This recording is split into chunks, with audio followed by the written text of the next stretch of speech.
Hello and welcome to another Wednesday live stream. I hope you're all having a fantastic week. Thank you for joining us tonight. We're going to be talking about 2025, our hobby goals for the new year, how we felt we did about this year, maybe a little reminder about my Valhalla gaming retreat happening next year in case you're interested in having a gaming vacation. With me, I've got my usual down below me here. I got Disembodied Voice helping me out with stuff.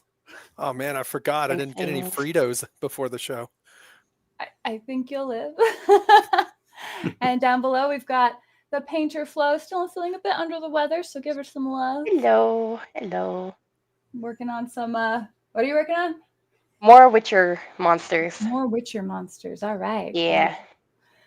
Maybe the models are more cool than the show. All right, and with me, I've got special guest. You've seen him here before. We've got Patty O'Cakes from Patty's Parlor over on Rumble. If you've ever checked it out, he is an actual game designer, an illustrator, and a good friend. He has a feline partner with him.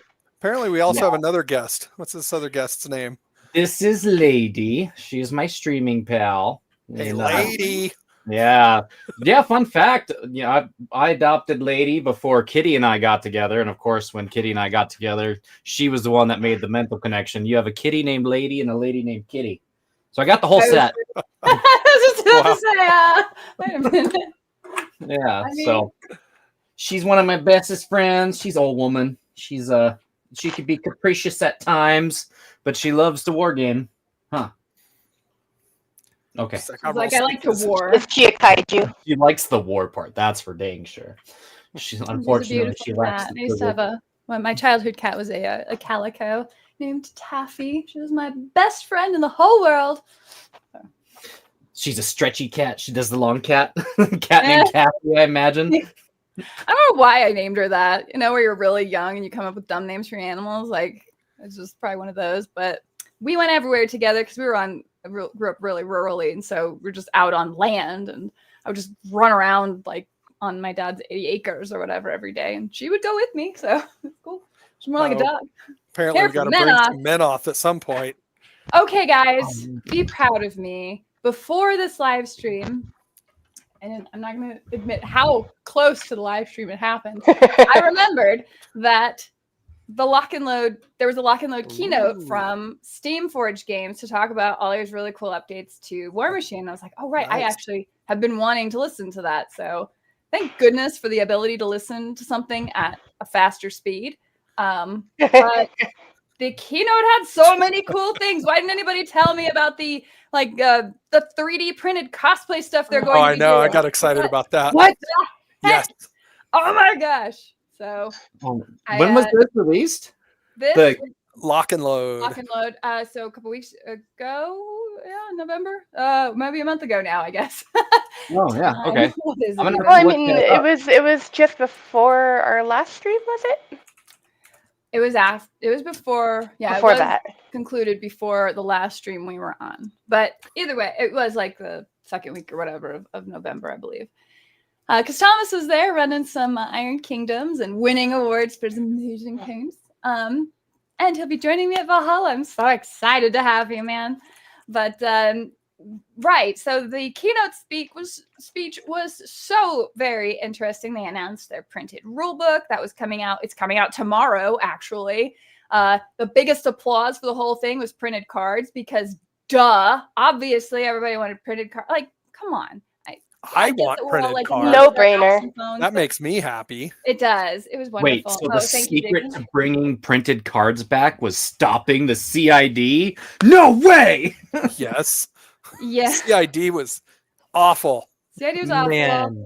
They are doing away with spell racks. So that's part of the 4th edition stuff. And it was something I admittedly didn't care for very much. And it got a round of applause at being announced that they were going to be doing away with that. So casters and warcasters are actually going to have thematic spells again instead of pick what you want.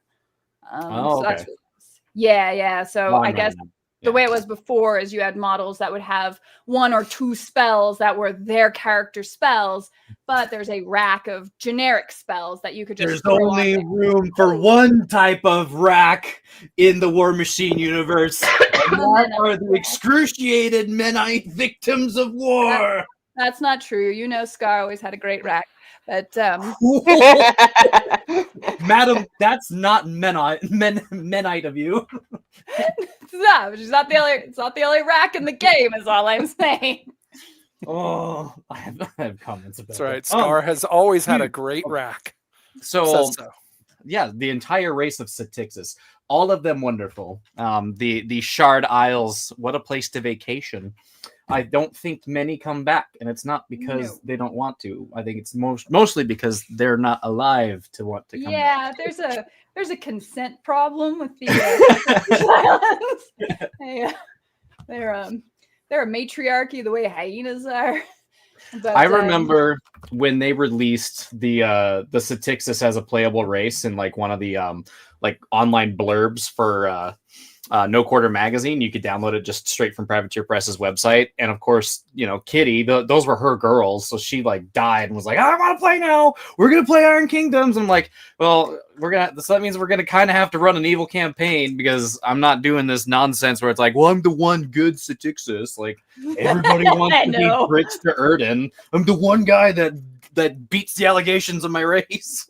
No, it's the I play the one army of Tau that isn't communist. That's the one I get a lot. Oh yeah, this is no Farsight Enclave. Satixis are coming for Crix again. Yay! You don't have like a sizzle reel of the lock and load because I want to watch that. If Steamforged Games can clinch it, I saw that they're bringing back the more militant looking trolls. I saw because I'm on the STL my mini factory thing, and I saw they had like this bookend. Did you see that yet? There's like a bookend that they've got. Mm-mm. Okay, I'll pull it up on my mini factory real quick, and then I'll share it with you guys. No, the team ups they've done with my mini factory, the tribes, like being able to spend $10 a month to be able to 3D print armies to get into the game. The fact that they're bringing back a 3D a real physical rule book and the real cards, the fact that they're bringing back the press ganger program, the fact that they actually give a shit about casual play. Like whenever I watched the keynote since last Adepticon, like there was a whole lot of like all this hope that kept coming back. It's like, oh my gosh, I'm really, really excited now. And then this one for Lock and Load just added to it. They are actually teaming up with what is it called? Legendary Epic Armory. Do you remember Disembodied Voice? Find it for me. They're teaming up. Are you talking about the cosplay? Yes. Yes, Galactic Armory. Galactic Armory. Yes. And so instead of 349,000 subscribers, they do lots of cosplay. They're like real big on YouTube, and so they're teaming up with those guys. And those guys create a lot of different like cosplay 3D files and stuff like that. So it's something that's like it's a legit crew that they're going through. Oh yeah, no, for sure. And I mean, to their point in the keynote, they're like, instead of sending us cease and desist, we just partnered with them. Like, wow, look at good decisions being made by companies. I feel very, very compelled to reward this. Right? Absolutely. Yeah. So I did pull that up, and so it's there sitting in the screen share. I don't know do I have to click present? Do I have to do that? Try to click present. I think I just have to put it on the screen, but you should be able to do it. Okay, so yeah, I'm presenting. It looks like it's just sitting in the backstage there. But I find it interesting. You say that they're bringing physical books back, and then they get the Kithgard book nook that should be wonderful, placed in between all your rule books and your codexes. And of course, it's got to be troll themed, so they're speaking directly to me because I got to play both sides of the spectrum. I got all these painted Menites, but then like the forest calls for me, but not like the circle druids. No, the Kith and Creel have earned my heart. So, are you one of those that thinks that Menoth? What is it? Menoth. I keep wanting to say Menoth protects. Menoth does protect for one. Okay. He brings the what is it? The sheath, the wall, and the flame. Yes. So let me see. That's like the one picture, but you can kind of see they've got like a warjack in here, and he's got Gatling guns, and then you've got it's like wow, trolls in Vietnam for crying out loud. Right? Look at this gun. It's like an AK. It looks like it. Well, I mean, not an AK-47, but it looks like it kind of looks like an M16. Yeah. Yeah. It's an IK-47. And that one's Wow. You need to make a sticker of Womp that like womp. right now. The IK-47. But I think yeah, that one's got a can of booty sweat that he got back from Da Nang. he misses his buddy Nance, or was it Lance? I mean, oh my goodness. Nance, Savage Brucey, thank you very much for the $10. Merry Crisis, Happy Creamus. I'm trying to gift all my little homies and homettes this year. Am I a homette? So this is pretty cool. Hearing that good news makes me very excited. I don't know. Well, if and you've part of seen- that keynote was an announcement of the Kith Guard and some showing off some of those models. Oh my so- gosh. If you hadn't check it seen out. that, there's a lot of good new troll stuff. Like in Yeah. that keynote. Yeah, Okay. no, I think you'd be very excited, Patty. So, you know, Well, I'm Christmas bringing came my early. trolls. I'll be bringing Are my you? trolls. Okay. I have the old. I have a Retribution of Syra box. I probably could dig it out, but I have a toolbox that's got like 300 points of Retribution of Syra, pretty much all painted, that I could bring. So I could play some Mark IV, but I don't have any of the new stuff. That's okay. I'll have new stuff. Thomas is coming and he'll have his models. I should have I have the Chimera stuff, some of that, and I have the Winter Core. And if I can get my grubby little hands on it before Valhalla, I plan to have some old Umbri as well because it's so The good. old They're Umbri so models cool. are really cool. So- There's just so the cephalic stuff that they've made available as their STLs are really cool. The old Umbri model stuff is really cool. Yeah. I really like the Kith Guard stuff, Mhm. but when I look at that in comparison to like where technologically wise Signar is, I'm just like, it just like, how do you win? These guys are like walking around with electrical nukes, and like we get the trolls, and they're like, oh, we finally learned how to sail. Like, damn it. Magic? Guess you make up for it with magic. Unfortunately, Signar has magic too, so that's a little Signar's tough. got that in droves. Yeah. It would be cool to have some raptor riding Menites, though. We'll have to see Yes. Mm-hmm. I Hold mean, on, every I'm day just that they don't going to make keep Dino Riders is a assuming day it's they're coming, failing no at matter Menot. what they tell me. Just gonna assume it. It's coming. We're getting dinosaurs. What dinosaurs? Come on. Like, Dinosaur. your main audience are boys, and all boys and cool girls love dinosaurs. So give us I was some gonna say they'd get dinosaurs me invested if there were dinosaurs. for real. Well, we'll have to see. I mean, it sounds like SFG is delivering, and if they do, I will be bittersweetly happy, because that means I can put to bed the heartbreaker that Jeremy and I were writing. So that would clear off one project from my plate. You're gonna But make Jeremy happy. I mean, right? Yeah, no, maybe not. But that's the other thing too, is like, I loved War Machine so much that when I started to fall out of love of War Machine, that's when I started actually like working on publishing my own games. So if Steamforged Games pulls me back in, I guess I'm just done writing my own games. Oh no! You're like, bye-bye productivity, bye-bye Yeah, I mean, what am I entrepreneurship. gonna do? I'll tell you what. My friend Sean came over with that MetaQuest VR headset. Oh, yeah. Got one of those. Dude, I haven't played video games since like February. I played No that wonder you've been for productive. about 2 hours, and I'm like, oh, dude, if I had one of these things, I like just forget everything. What games are you playing? So he brought up Beat Saber, which is fun. Yes. I think I'm everybody sorry, I've knows got Beat so Saber. much Beat Saber stuff. That's basically all I play. Right. And then there was this Contractors game, and he had a mod for it that made it Star Wars. So it Nice. was basically like Battlefront 2 in VR, and that was so awesome. So I need to like just be very careful, because if there's one thing I get addicted to, it's video games. So anyway, yeah, if War Machine ends up becoming like a really good game again, I don't know what I'm gonna do with myself. I don't know. I'll still be drawing, that's for sure. I love drawing.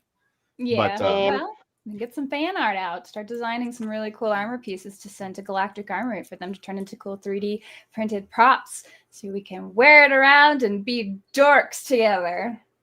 Dude, heck yeah. Cosplaying a Midnight would be pretty cool. I don't think I have the build to be a troll. Maybe a pygmy troll. Pygmy troll. Oh yeah, dude. I'll tie my feet behind my legs so that way I could just walk around on my little nubs and, Oh my and goodness. play around being a pygmy troll. That'd be fun.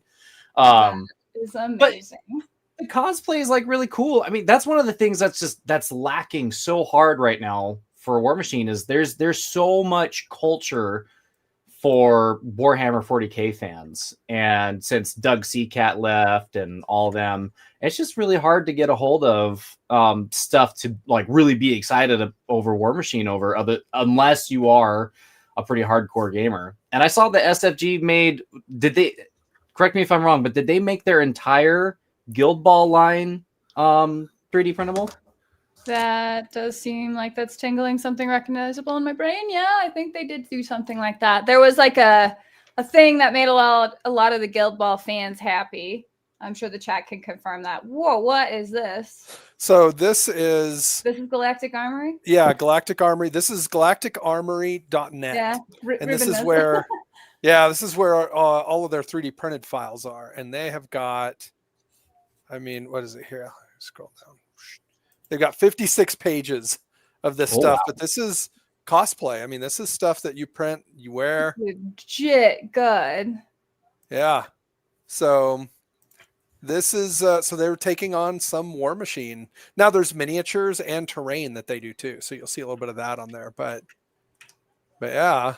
I wonder, did they do because I remember seeing them, they partnered with somebody to do a lot of the terrain files. Yes, they have a Spaceballs Trooper helmet. Oh my god!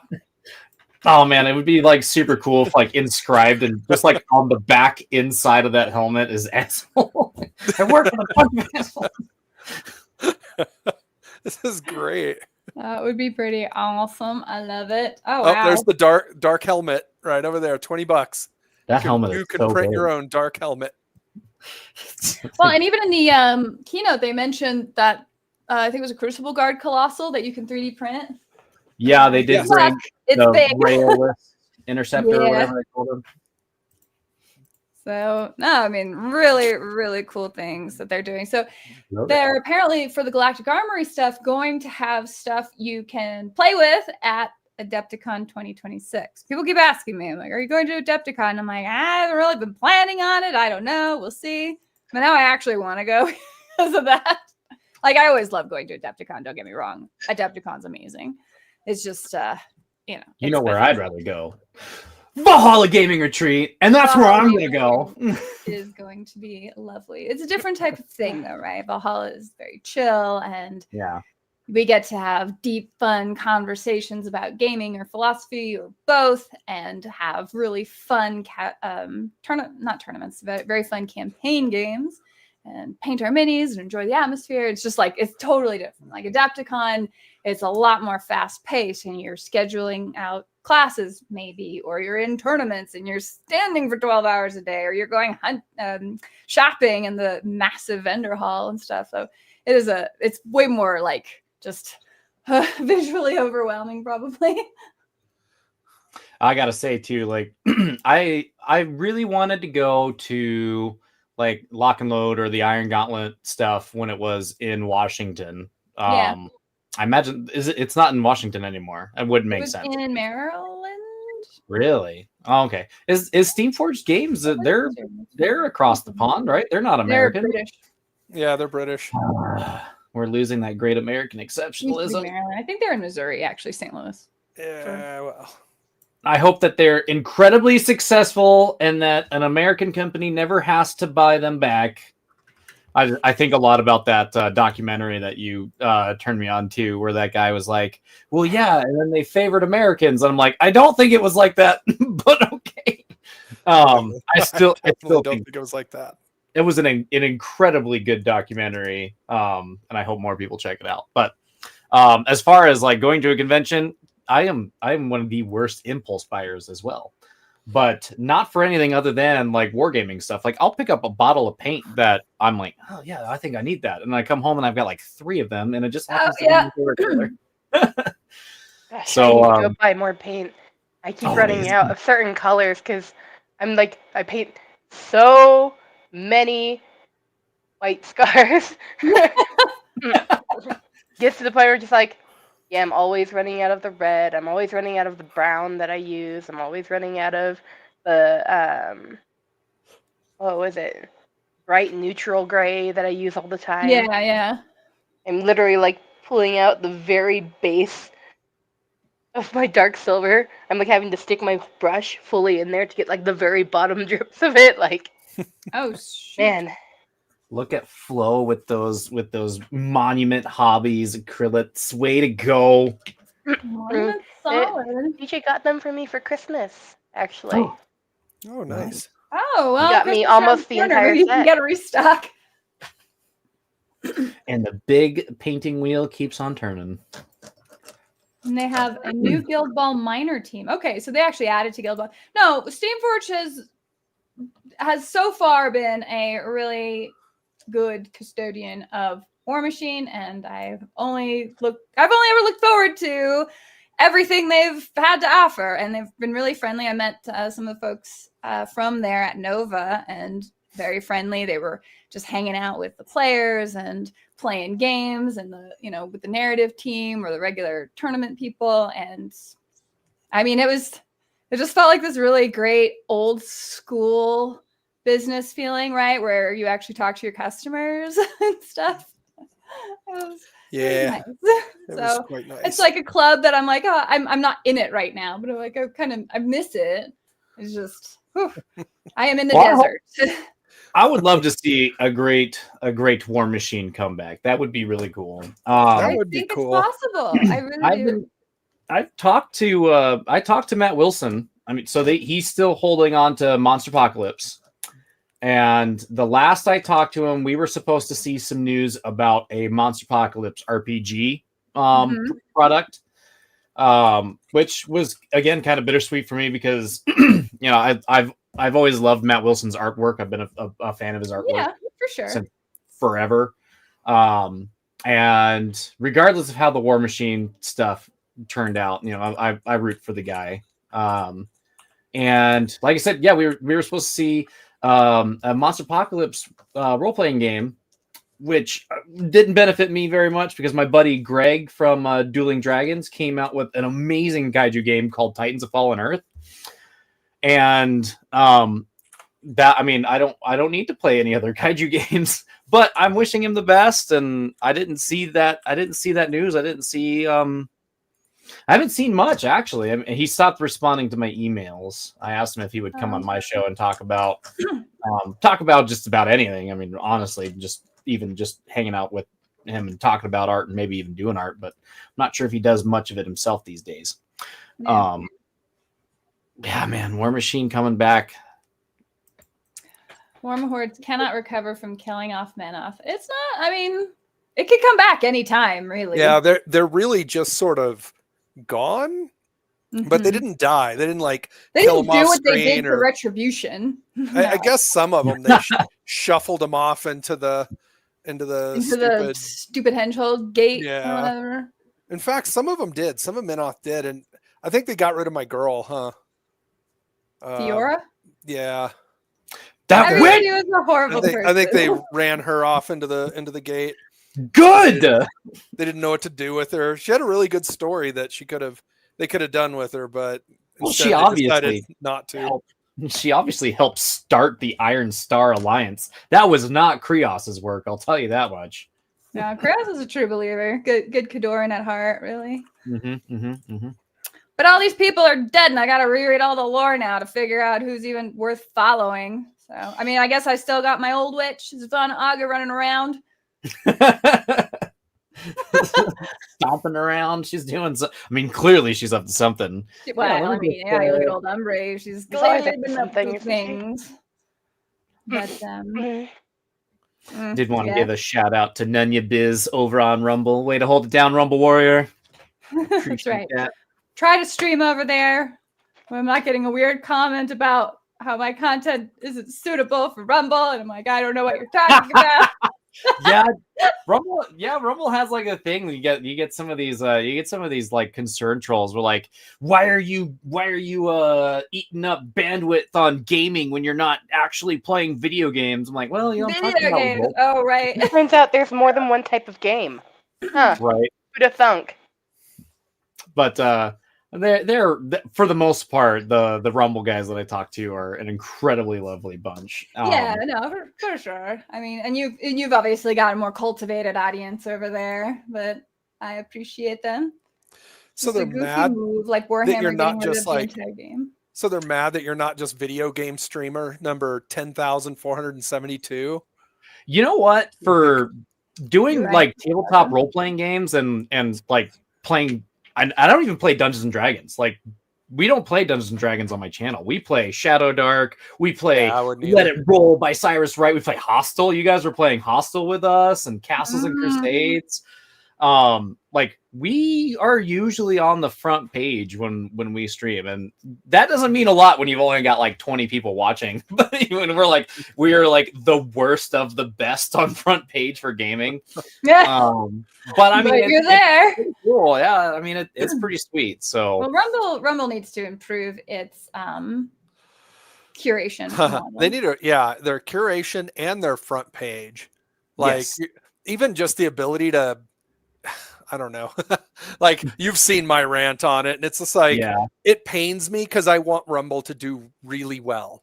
Like I really want those guys to succeed, and it's just like they're just doing the best they can to snatch defeat from the jaws of victory.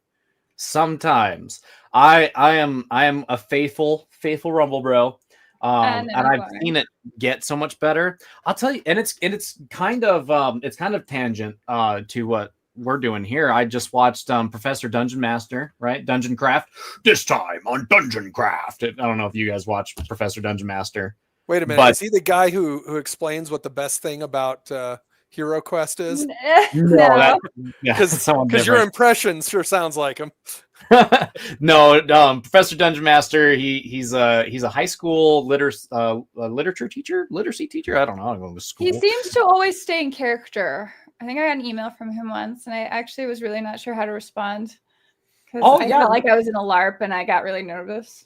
Oh no. I've a lot of my friends that I've met through the Basic Expert, they've met him at conventions and say he's actually a super down to earth individual. I mean, Oh, I like it. doesn't Does he take stay very in long. character?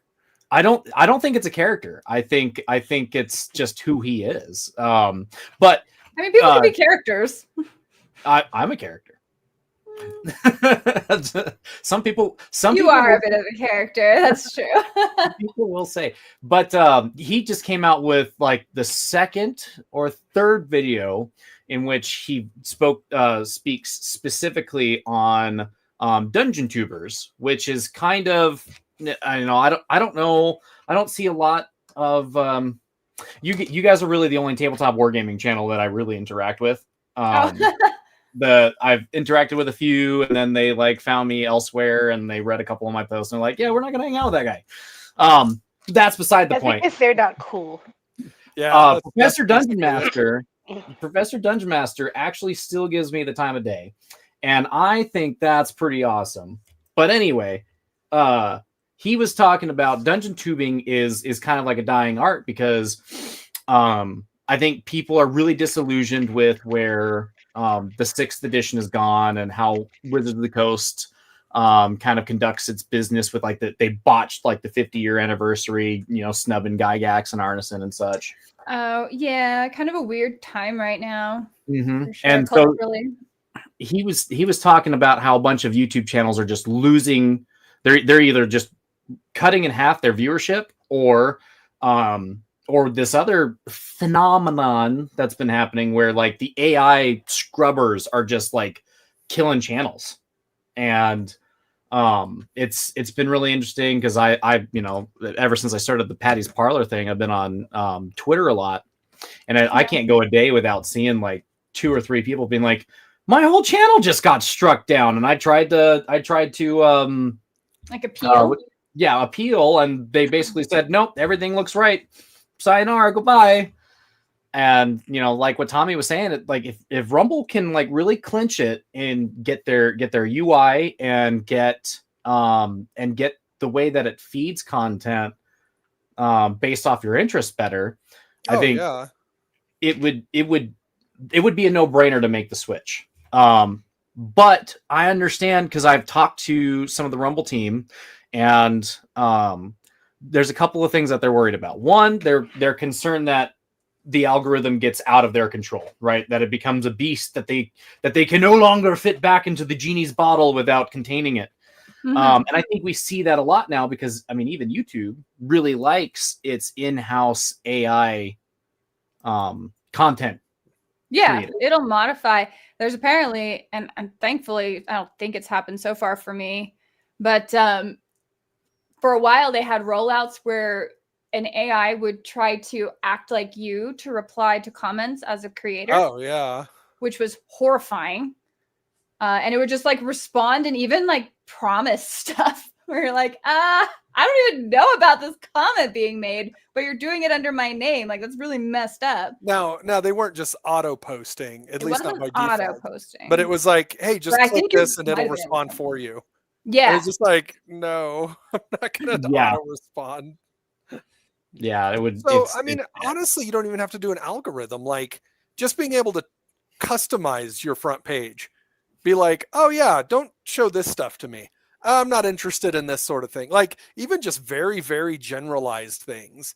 It like doesn't like being able to like log into the app and just being like, I'm not interested in any of the politics. Just move those out of the way. And there are a lot of channels doing really good stuff. Or the duct tape, or what is it, electrical tape model runway, that they constantly promote, where there's just basically girls wearing nothing but electrical tape outfits that people have made.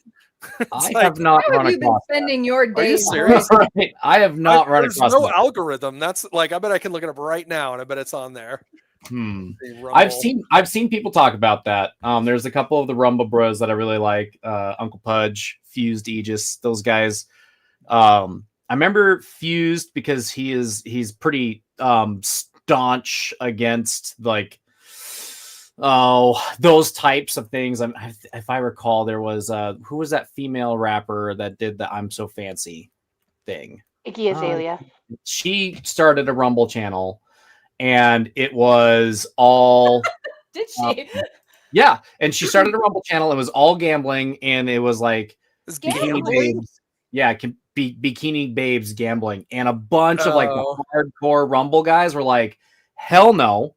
Like, we understand that like, well, it's free speech platform, but this is degeneracy. You're allowed to do it, but if you breach terms of service, then you need to be treated like you breached terms of service. And I haven't seen anything of it yet. I do know that Rumble does have like a block function. So as soon as do you remember in the halcyon days of YouTube growth where everyone's thumbnail was like bikini babe that was totally irrelevant? That type of stuff, it's so lowbrow, and it's like feeding off of it. You guys remember Todd Blackwall, or Todd Ritzema, Blackwall Games? He's like, you don't just leave an open pit for people to walk into. You know what I mean? Like, just, if they fall into that pit, it's you are almost just as to blame as they are if you're just leaving it out there. And that's what I usually think. Orange caution cones out there. Yeah. All right, I don't see the electrical tape bikini girls. Oh, okay. But I think that the reason I would see them is because on live, I think whenever the show is live or whatever, I think it would just show up on the front page. Yeah, but it's on the front. I see it there oftentimes, and I'm scrolling down. Like, whenever I get it, I'm making an example, I'm like, oh, look, see what's on the front page, right? Yeah. It's like, I mean, even now there's all kinds of stuff there. There's like finance and crypto that I never like I see Fresh and Fit, and Fresh and Fit's got it's like one of those types of channels, and of course they could be, it's winter, put a sweater on. I don't even know why this is in my For You. I probably followed them because somebody told me it was cool to follow them. I mean, there's even like 2 rows here of sports. It's like, I don't watch sports on the internet. Like, You know what I mean? It's like, all right, so how Serious. do I turn this off? How do I say no more sports? And it's like, I see. nope, there isn't Go one. to- There go is to a the button that game- says view all, so I can view all the sports, but there's not a button that says view none. You know? Huh. And it's I'm like, gonna mess around in those settings after this, and I'm gonna get back to you, Tommy. All right. I want you guys to love your time on Wumbo. yeah, I no, love for Wumbo. sure. I appreciate what Rumble tries to be. 100%. Yes. I Well, we definitely simulcast do. on there. It's just practically speaking, and I mean, I struggle with like having the motivation to even fight all of the chase all the algorithm stuff on YouTube because I want to make.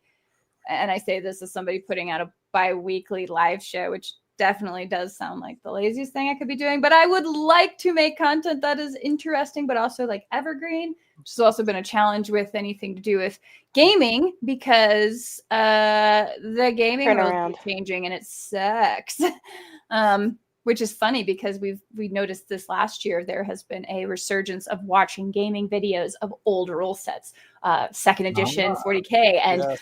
Hero Quest, and I Advanced want Hero to play Hero Quest now because I'm like, oh yeah, these old games were darlings. Like they were just fun and interesting and not too crunchy. I guess like the right amount of crunch. I don't know how to put it because it's like And they're not changing. Like you can learn the rules, yeah, and and then I you kind know of the like the rules. fact like warts and all, you know. Yeah, just yeah. Take it.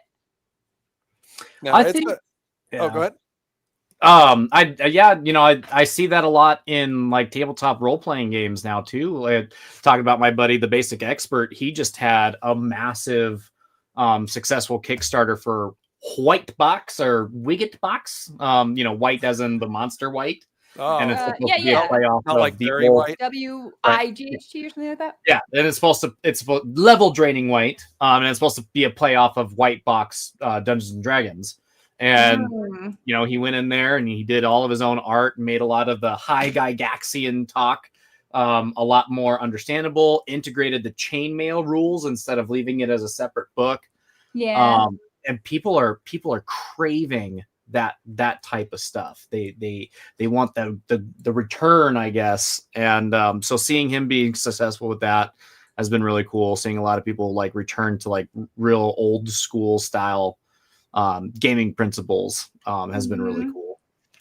And it's one of the interesting things about where gaming has gone over the last like 10 years, right? Like when I got into gaming, I was not an old school gamer. That would have been like 2012, really. But people have been doing gaming since the 70s, 80s, and it's like, how much did they see gaming change? I mean, I've seen what felt like a lot of changes in the last 10 years because you went from keeping up with rule books and, oh, here's the new edition after, 5-6 years, something like that, to a 3-year rotation and a online, app-based way of tracking your rules, constant FAQs, and 3D printing, of course, has exploded out. Like, remember the classic grass mat? Like, that is Yes. now it's all replaced with neoprene.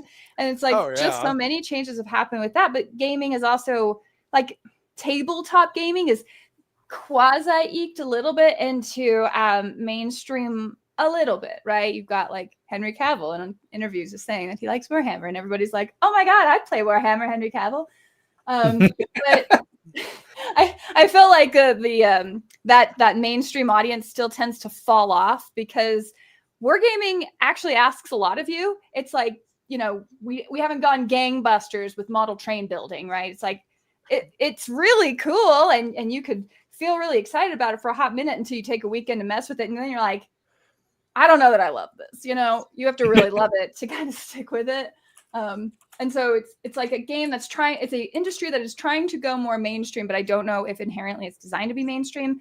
Subsequently, I'm worried about rule sets getting flanderized to the point that to make it more mainstream and kind of losing the spirit and the heart of it, which is why I think some of these older rule sets are so appealing right now.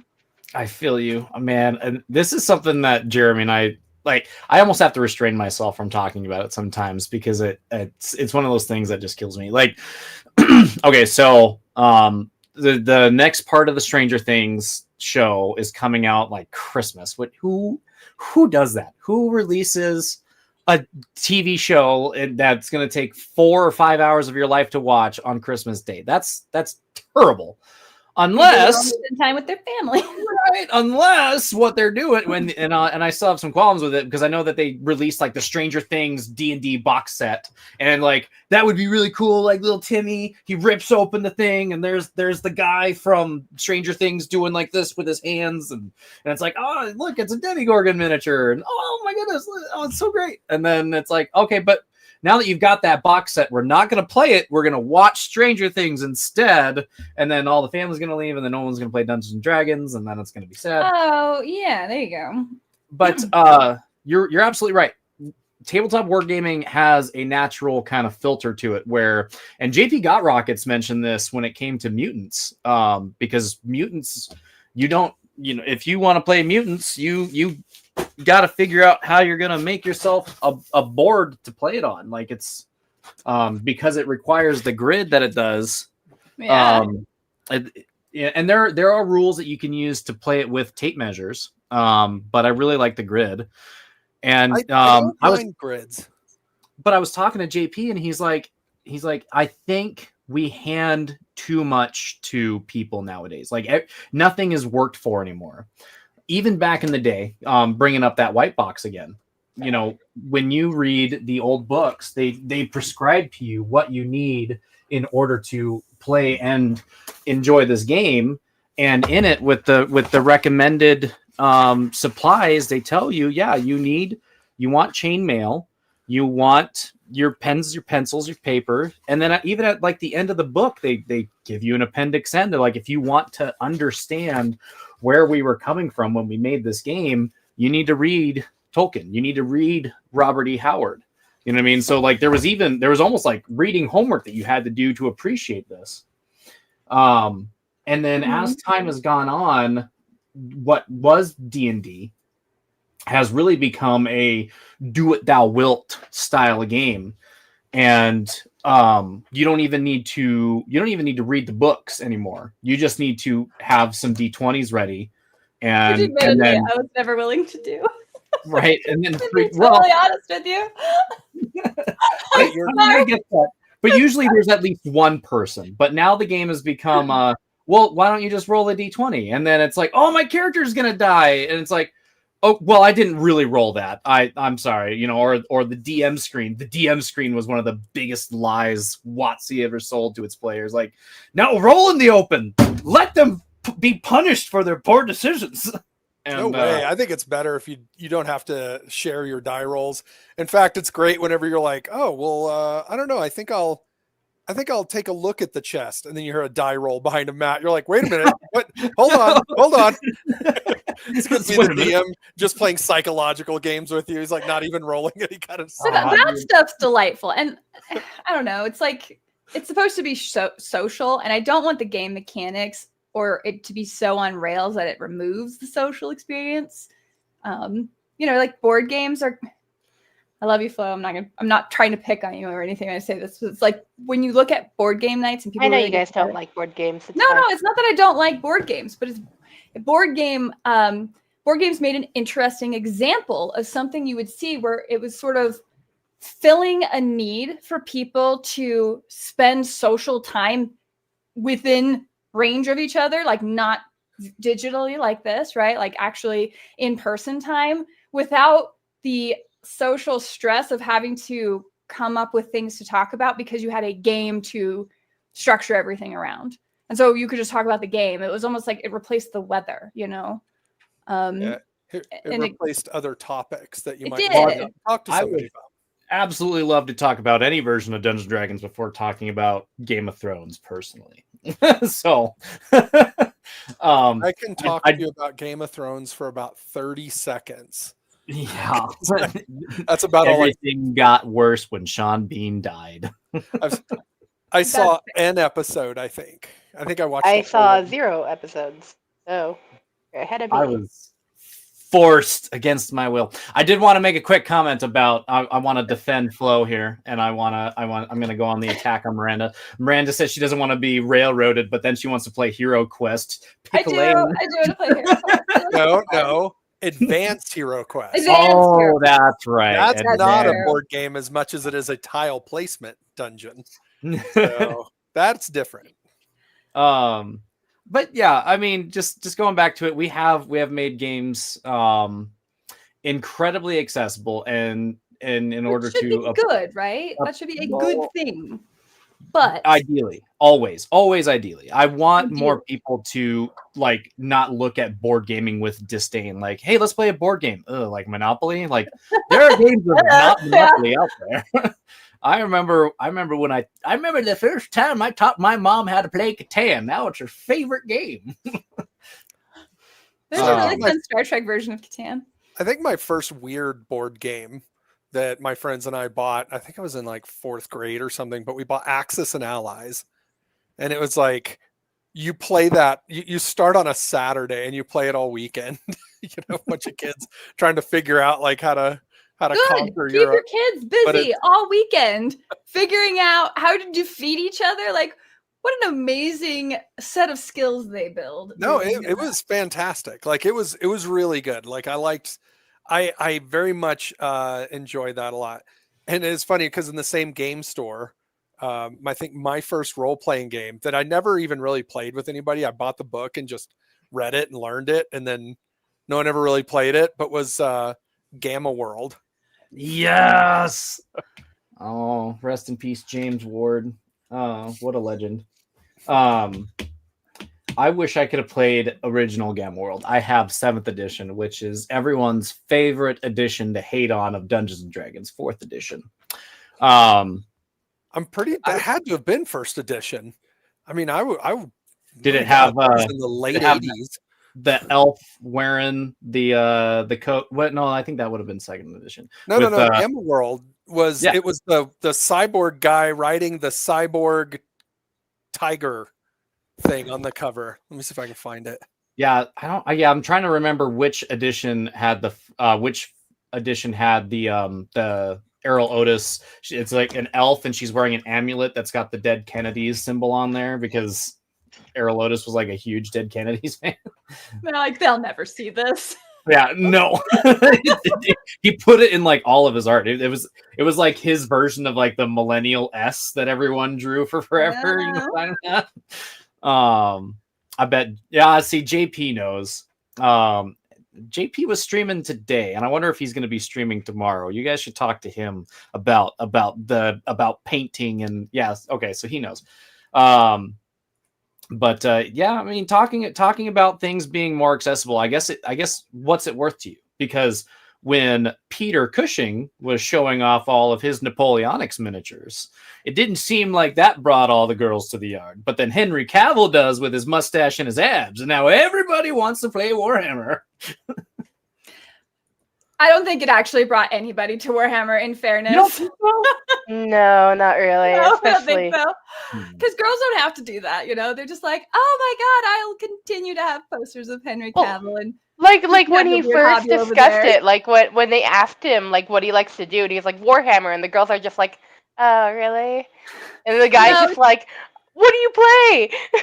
yeah, it was there you go. Here it is. Yeah. Yes, yeah, We that just become exactly. best It's, friends. Warhammer 40,000. That is my jam. I have been into See, that's the girl response, right? That's the there. girl response. She just laughs at him, and then it since I was 10. What's your and, army at the moment? Custodes. Yeah, I'm going Necrons next year. Wait, Necrons. oh. Okay. All right. Cool. Were you Shall we- into- Yes. Now we're on. right there, instant friends. You just saw it happen. So good. I'll okay. Again, another point of order. Those two guys, because wasn't that the other guy that the other guy that answered? He was Jaskier the Bard or whatever. He was the one that sang "Toss a Coin to Your Witcher." Is that not? who that Maybe. actor was? Yeah. It was like they're on set with each other for like 3 years, and you know that like Henry's like painting Custodes in between takes. Yeah, like in his trailer or whatever. It's like you've never seen that. You never walked in on him in his trailer. It's like Lord Helmet, like over his 40K miniatures. What are you doing, Henry? I'm not painting my Custodes. I didn't see you playing with your dolls again, sir. It's like Oh, I don't. man. It's kind of believable. Like trying to get a game of Kill Team in between, like slicing people in half. I'm sure that worked out really well. But I bet 40K audiobooks are really good for sitting and getting in makeup.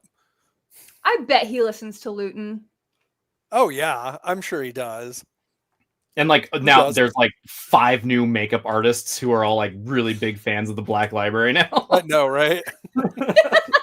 He's just in makeup Amazing. explaining Yeah, like you what's see the happening resolution, on like the black ships and what happened, like how the emperor's fed, and they're like, like some of those girls would be into that. So right? Yeah, if Oh, you've got man. makeup artists, they actually could be. they are. This They're is fair. very interesting personalities usually. So I like me the makeup artists. They're great. Man, when are we gonna get some War Machine stuff? Like, I would love to watch, like, just like some of the stuff that was in the Iron Kingdom's excursions would make just fantastic TV. There you Oh go. my That's goodness. that's the one. That's the one that I know. Yeah, man. That is like a That- show my older brother would have had. That painting is to the TTRPG world. That painting is to the TTRPG world what like the Akira slide is to animators. There you Like, go. yes. But- Yeah, so you imagine me as a kid. I was just like, this is the coolest looking thing ever. Hell yeah, that's super awesome. I would have totally like had my Barbies team up with him. Although I don't know why the other one isn't showing up. There we go. So this is the version Miranda would play, though. Let's see. Sorry, it takes a second every time. There you go.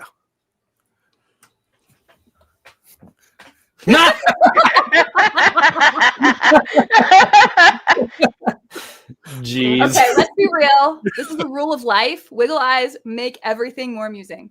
Period. Paragraph. Rule, like if you could, instead of a rule that only sometimes applies, a rule that's always true. Like the name of the game up here on this image. Goofy world. Googly World. That sounds like a world. That sounds like a game I'd write. So yes. So that's Miranda's version right there. Voices had to stop me before from like wanting to very much commit to putting tiny little wiggle eyes on my miniatures, because even the tiniest wiggle eyes are actually way too big still, so they're just very weird. You gotta I think- bust out the I think the Inquisitor original- 28 models or whatever. No, the original Legion Everblight, like the little dragon dudes, the heavy war beasts. I thought it'd be great to use green stuff to sculpt in square teeth instead of fangs on them, and then Yeah. wiggle eyes. It made them the best faction. Your Legion of Everblight would no longer have eyeless sight, just as a rule. Dude. No, Oh, That is- yeah. we're not playing that game today. It's just called Bewildered Vision instead. That's yes. Jeez. Oh man. But Okay, yeah, but- I know that Matt Wilson really wanted to bust into movie making. And if I recall, Don't we all? Pacific Rim was supposed to be a Monster Apocalypse movie before the licensing got jacked up. And you can fact check me on that, but I'm almost positive that's what I remember Huh. reading. Fair enough. That would be Pacific interesting to look at. Rim. But War Machine is in a good place. I'm looking forward to seeing what they do. I'm hoping to see some video games or maybe even like animations in the future. I feel like that could totally lean that way. I would watch War Machine cartoons for sure. But I feel like video games would be the next logical step. I mean that's one of the that's one of the easiest things to get people into it. I mean, do you remember the first time you ever heard somebody that like played Dawn of War or knew what Dawn of War was as a video game, and they're like, look, it's actually Dawn of War the tabletop game or Dawn of War the board game, and it's like, first off. Oh, I remember when I played World of Warcraft many years ago, and it's whenever Warhammer Age of Reckoning was coming out. Not And I had to who, keep- but war. Yeah, it's war. And so I remember how many people I had to explain to. It's like, no, actually, Games Workshop or Blizzard stole orcs from Games Workshop. Like, no, it's the other way around.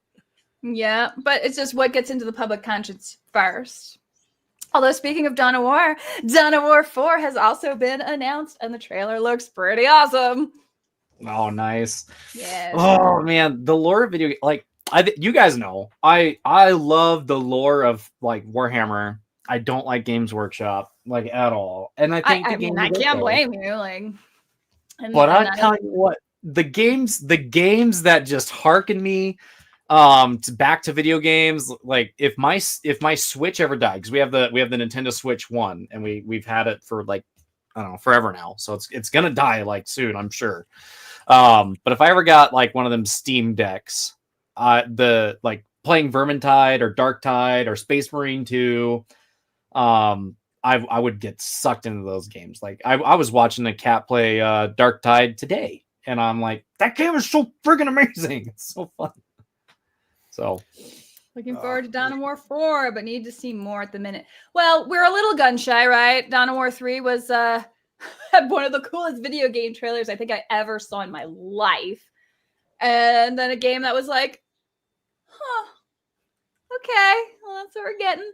So I'm hoping that lessons have been learned and Dawn of War 4 comes in really strong.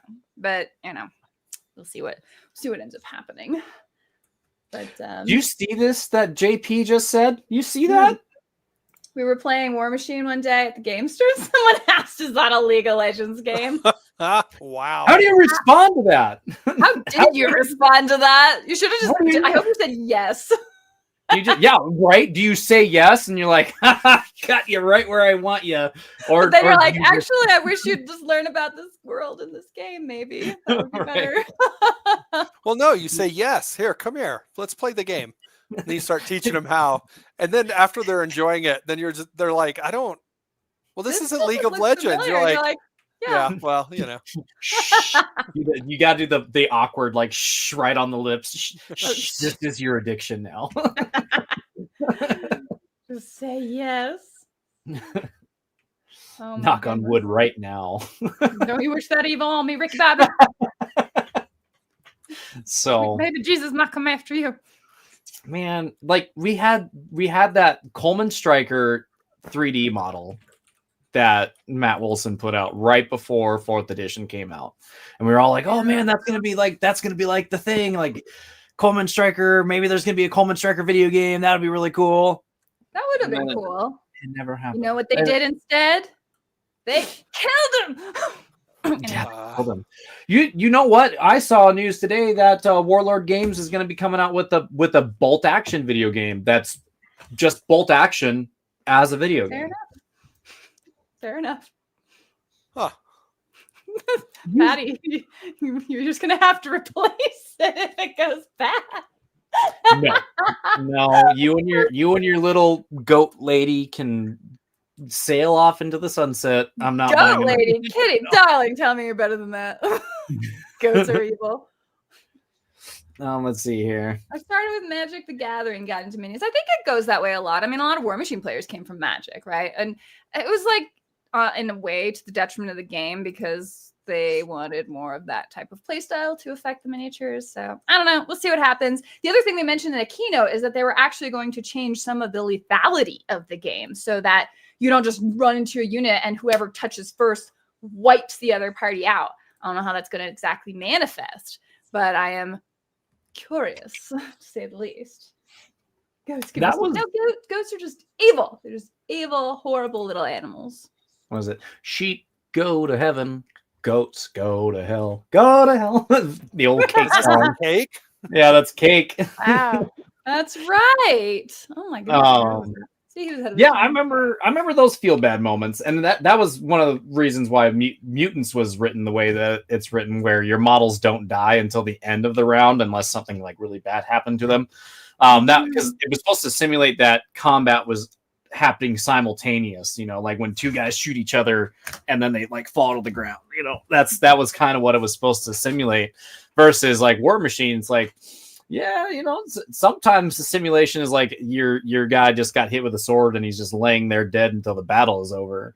But I think that's one of the things that DJ actually complained about when I tried to teach him Aristea, is that when you roll the attacks, the other person rolls back, and the other person can roll hits back because you're technically shooting at the same time. He was like, what do you mean you hit me when I rolled to hit you?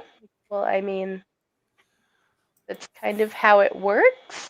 You don't like wait for the person to shoot you and then be like, okay, now I get to shoot him.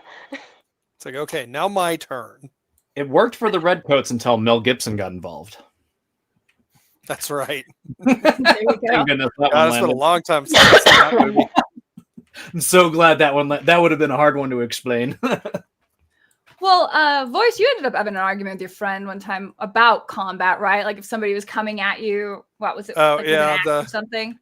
Yeah, they were working on their own rule set, and there was a discussion on it where I was trying to explain where it's like, okay, if you both strike at the same time, and he's like, well, you wouldn't do that.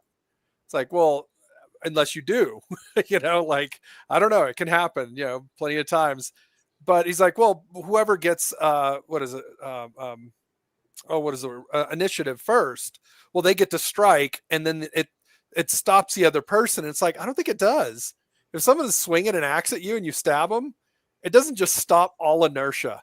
You know what I mean? Not to mention, you don't always just die instantly, like in a split second and turn into a statue. It's like, no.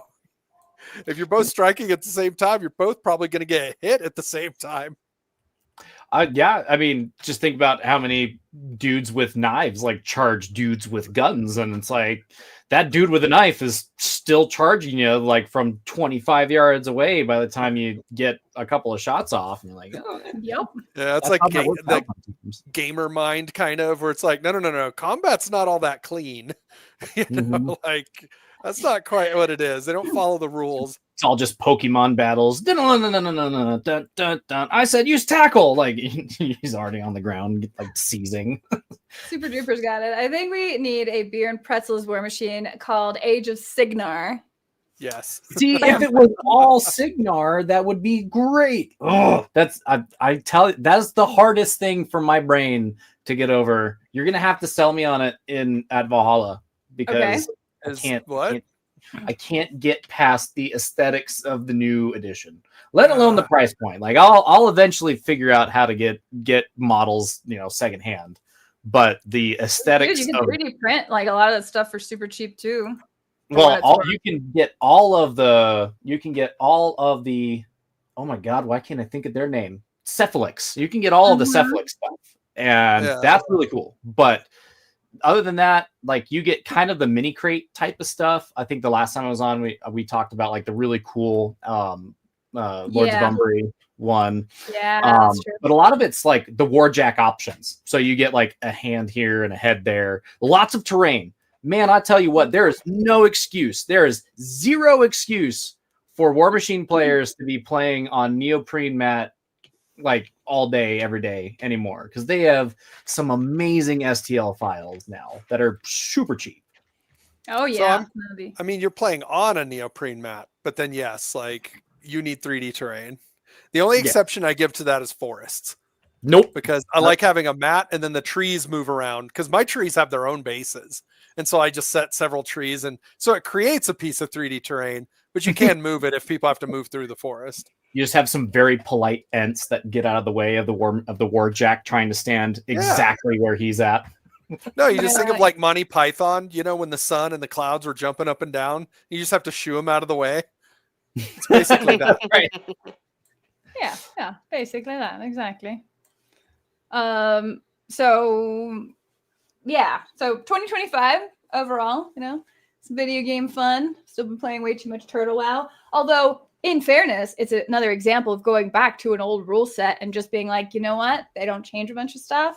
I just get to hang out with people and run around in this little world, right? I get to just enjoy that without having to keep up with a whole bunch of stupid changes or whatever new additions are, whatever. And it's like, I don't know if I'm sure I'm in the minority of it, right? Because it clearly is a model that is working for now, but I don't think it has a long-term perspective. What are you talking about? Like classic WoW?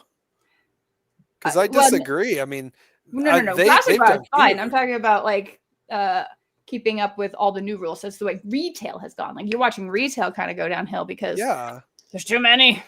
Okay, well, you're saying that your outlook on it, and I'm pretty sure your outlook on it is stop making constantly new rules. Yeah. I am of that mindset. And it's like, I don't mind stuff being tweaked or fixed or maybe a change every several years. But there's too much in life to keep up with without having to like spend Well, like a significant amount of time when- relearning your fun. like Mm. when DJ got his book from Necrons, and he was like, "Yeah, but none of the points are right in here. Brand new book, none Yeah. of the points are right." And I was like, "Well, what was the Yeah. point of releasing the book before they had the points figured out?" It's so that you buy it. Yeah. That's- I mean, clearly. I mean, No, I mean, that He buys is it. It's just there to do it. But you look back in the day, and it's like Games Workshop. It's like, well, they need a new rule set. I mean, they need to sell new books, right? New rules. What do you expect them to do? And the answer is like, I don't know, make Space Hulk. I don't know, make a Hero Quest. I don't know, make Necromunda. Be creative and make a new thing instead of like, oh no, we just reset all this just so you have to buy a bunch of books again. Yeah, Games Workshop, Citadel. Citadel, we're a miniatures company. Games Workshop, we're a rules company, and and just how that really works out. It's just the life of the game, man. I don't see why. I mean, I get it. These companies get really big, and then they hire more people, and Games Workshop machining out their molds and stuff. Like sometimes you don't just sell enough to pay for those molds, and sometimes other molds sell as much as it is required to pay off other molds. That type of thing. I get that. But yeah, the constant turn, and I mean, it's really no different than a subscription model. And these days, I mean, you have to get a subscription model for your remote start to work in your car. You know what I mean? Oh, or the heated seats. I think that was the thing Yeah. BMW got in. And in so- trouble, That- not in trouble that for. I guess real? people were fine with it, but Wait. You have to. There's a place you have to have a subscription for I heated believe seats. it was from yeah, for Toyota. cars. Like I think BMW, you had to. I think it was them. You had to pay for an ongoing subscription with the BMW, whatever it was, for your heated seats in your car to work. Yeah, Toyota, Subaru, Honda models includes a free trial costing, and then it goes between $10 to $25 a month for remote start. Some manufacturers like Toyota still allow key fob remote start models without a subscription, but yes. But then they learned that you're a sucker and will buy anything, and so now you're doing it. Wow. for Connected Thomas to Grable, cellular data. it's a Witcher monster from the Witcher Old Worlds board game. So it's hard also. Yes. Also, I agree, Jeremy. The new Helga looks so cool. See, I'm excited for the new Pharaoh. As long as they don't go Helga on wheels with them. I mean, sure isn't trash. No, they have the new. We saw the new Helga, didn't we, boys? Yeah. Well, yes. Well, Helga was introduced in that keynote Yes. that we listened to. Yes. She wasn't on Yeah. wheels. She looked cool. I'm trying to find her. I see the old Helga model. I'm gonna just have to watch that keynote because I didn't. Yeah, I'm not, I recommend it. It's full of very, very good information. There you go. Phasmophobia is a good example. They add stuff to the game, but you still go in and you're, it's unique every time, but you still like remember how to move and what abilities you have and what the equipment does, and doesn't get ridiculous. And they have all this cute seasonal stuff. I don't think I mind seasonality. Like I kind of like what GW is doing with their seasonal cards, right? Like here's the tournament deck or whatever for the year. You don't have to change all the rules to have like a cool tournament deck thing. Like that seems fine to me. Then it's like I spend $30 a year on a deck just to do the competitive play stuff. Like it's not even necessary for regular play. That was great. I mean, you talking about them bringing back physical cards for War Machine.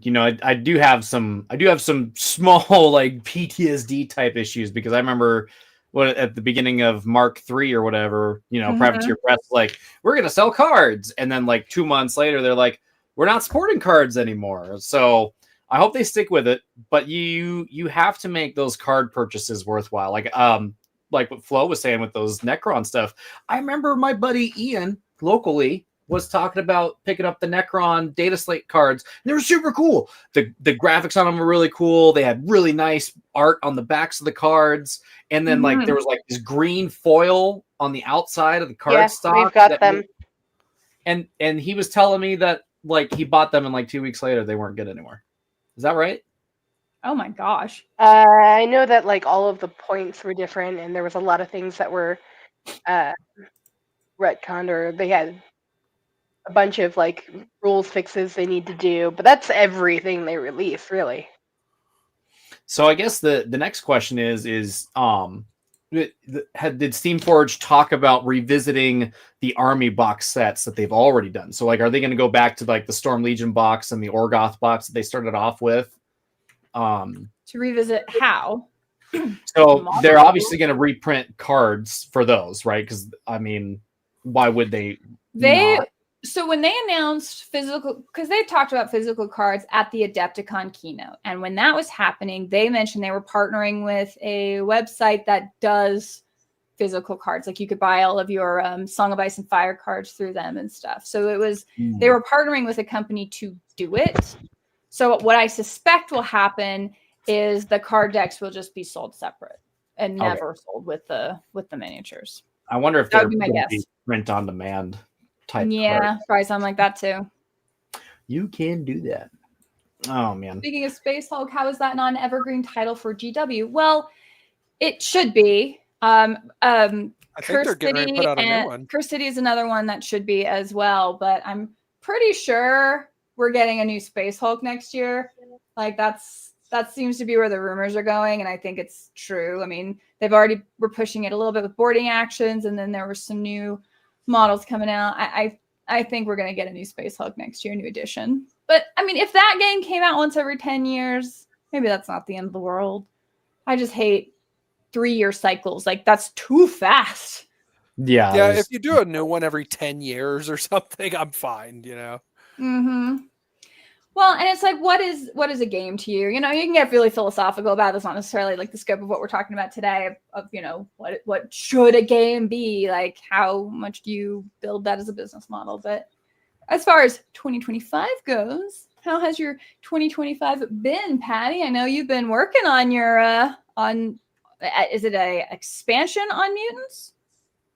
So in my Discord, I started showing off whips for the Intrinsics system, and the Intrinsics system is going to be the primary driver for like the role-playing game aspect of Patty's Parlor, because I don't really care to be doing like different editions and so on and so forth. Mutants might see a second edition because being really enamored with how Iron Kingdom's role-playing game worked with the War Machine war game.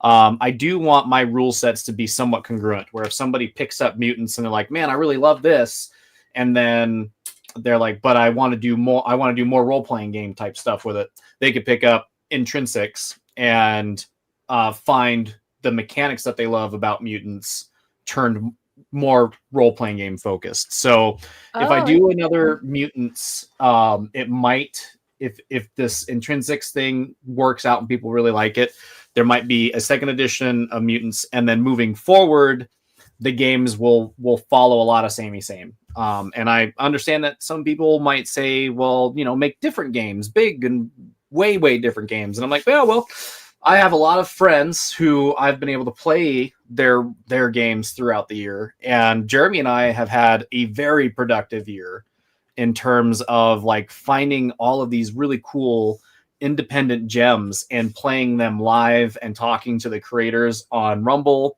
And it's been extremely uplifting, you know, like to have people like message me after the fact and be like, dude, thank you so much. I've seen people like come to the website and download the game, and people are talking about the game. So that's been extremely gratifying. I think Jeremy and I have made our way through just a bunch of gems that I highly recommend. I think my shortfalling was I wanted to release 4 zines this year, and I am at technically a goose egg. Mostly because I did release my one book. That was Endearing Light, which is a adventure module for my buddy Victor Gorchev's Blacklight, which is it's kind of like somewhere between the SCP Foundation and like the X-Files. as a role-playing game. And I wrote an adventure for that. And I really liked it. I finally got some feedback, so that felt really good. But since then, I keep telling people I'm going to close art commissions. As soon as I finish one art commission, somebody comes out of the woodwork. Hey, this person recommended you, and it just conveniently happens to be people that I can't say no to. Guys like Todd Ritzema, because I love Todd and I love Horde Wars. So he asked me to be part of the dropship art team, and doing a lot of that. I got asked by a fella that goes by the name of Chubby Funster. If you guys have heard of Shadow Dark, he's wonderful. You should honestly reach out to Chubby Funster. He's a gaming genius. I'll try to get you in contact with him if you're interested. Sure. So I got to draw some stuff for him. I'm not sure how much I can talk about this current project that I'm working on. I probably should have asked him, but that's okay. But you're staying busy and you kind of haven't been able to work on your own things, it sounds like, as much, right? Yeah, and like I said, kind of bittersweet. I've loved every art piece that I put out this year, and the people that I get to work with are really exceptionally creative people. So I'm very grateful for it. And yeah, you know what? I'd be totally fine if my art commission work keeps at this pace, and then I'd just offload all of the creative work onto Jeremy and make him publish the Patty's Parlor games. Just force him to it. Yeah. I started on my art, and I commissioned him before quite a few of these guys. I don't know what he's talking about. He asked me for some maps, and I said, well, get Map Effects. Map Effects is great.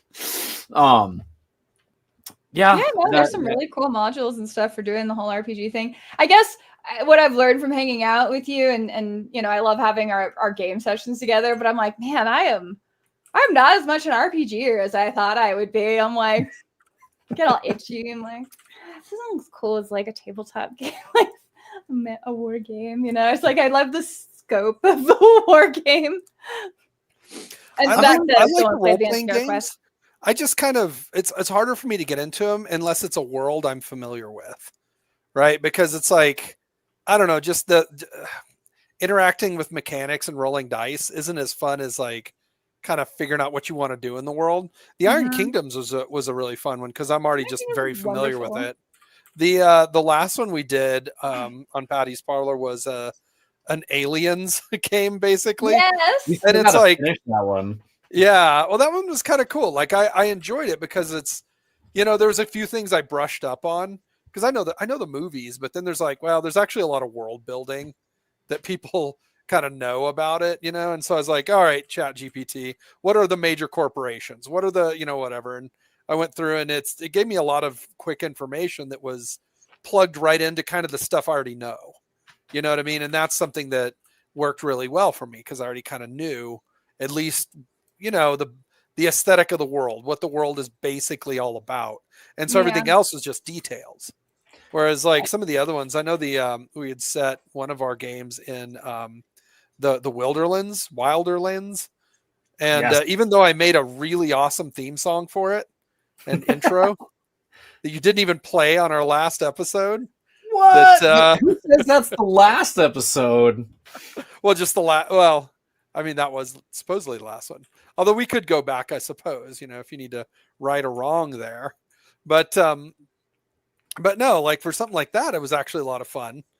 But I didn't know the world very well. So I was just you're just kind of in the back, just sort of reacting to everything more so than actively trying to, you know, go do something. You know, if that makes sense. And so it's like, I don't know. It's where I run into with a lot of the role-playing games. So some people jump from game to game to game to game, and I'm just like, I can't do that. I need to know what the intellectual property is behind it. Interesting. I wonder like if you were part of, or if you played into a new world long enough that, and you especially felt like you were part of the world building process, if you would feel the same. But I think I get it because a known or a shared setting really helps all of the players feel like they're invested into the same thing, rather than you're spending so long trying to figure out what your character's actual motivations would be. I did want to point out Nunya Business's comments where he said, "Dude, I think I sink into role play mode even in war games." I get that same way. I get that, and I get that too, because that's why I like narratives and campaigns, because you're like, but here's my general, and we're on this mission, and we're doing it. I just wonder if it's just more of a focused story, technically. It's one of the things that actually was a real kind of a problem for me in the War Machine originally, because there was no generic warcaster. It was always the name of someone. So you never felt like you were the general. It was, oh, well, I'm just piloting this guy. Whereas when I play Warhammer, it's always like, okay, here's my dude. Like this is the guy. And I never play the characters, right? Like at least not as the army leader. I never play the named characters, because it's like, I'll play the character. I'll make my own character. I'm actually more like a lot more interested in trying to kind of forge the what would you call it, like kind of the legacy of some other Space Marine commander, or Imperial Guard commander, or Orc war boss or something. Then I find it absurd that somehow Ghazghkull Thraka is in every battlefield. Somehow he's been involved with every single military conflict the Orcs have had. I feel the last like God there's knows how just a long. lot of Ghazghkull Thraka imposters, and the Orcs don't know any better. So Yeah. I think that works just fine. I remember having that same disconnect because my papa had played Dungeons and Dragons for so long, and it's really interesting, this circle of life that we play, because that's how Dungeons and Dragons had started. It was basically people were playing Napoleonics, and then they turned Napoleonics into fantasy games, and then they were like, well, not fantasy, but like medieval realistic campaigns, and then they started to throw in fantasy elements when the likes of Tolkien and Robert E. Howard were coming out. So then the war game became fantasy games, and then instead of it being just these guys fighting in fields over battlefields, it was like, okay, well, why are we here? And then it was like, okay, well, this is the king of Greyhawk, and there's these castles and these holds, and it's like, okay, well, what's going on in between these battles? Because like, if there's magic out there, I want my character to go find magic, or I want my king to go find magic. So he's going to send a group of adventurers into these mines and see if he can't find some stuff, and then that's going to enhance our games of chainmail.